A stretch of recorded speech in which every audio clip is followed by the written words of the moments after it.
Hello everyone and happy August. I just want to talk a few minutes about Module 5 and emotional intelligence. And so Goleman, we watched a video from Goleman and an article, read that.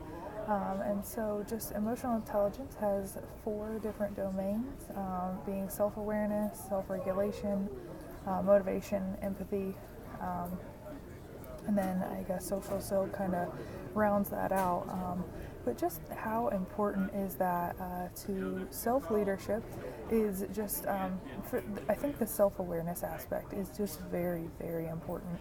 I know that the emotional intelligence book that goes along with the survey talks about how it just takes a look at what not to do and what to do, and has quotes that are just kind of like an interview style for other people in their company, and just being self-aware of how other people view you, and how you can regulate yourself. I think that's just so important, because if you can't see you how other people see you, then you could be totally skewed and off base of how to communicate with them, and then I think that's just so important.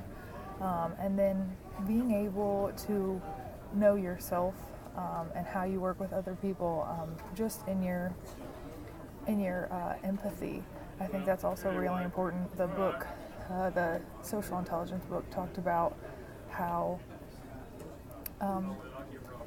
we have to be empathetic toward others, whether that be, we know how to be empathetic toward our family, but we need to be empathetic toward other people that we work with, and if that means hard things like being fired or being demoted or promoted, or we have to know how to just to react to certain things, and there's appropriate ways and very inappropriate ways, and if you read the book, you see some of those reactions there.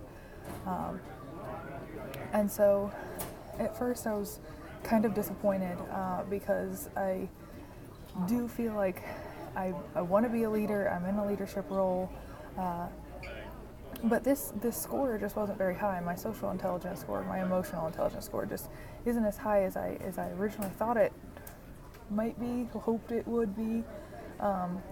But the good thing about it is that the book tells us that, your IQ doesn't change, your personality really doesn't change, but you can change your emotional intelligence. You can work on it, you can improve it, and so that's something that I'm really looking forward to increase my own emotional intelligence, to make myself better, for me, and to make myself better for the students that I work with and my colleagues.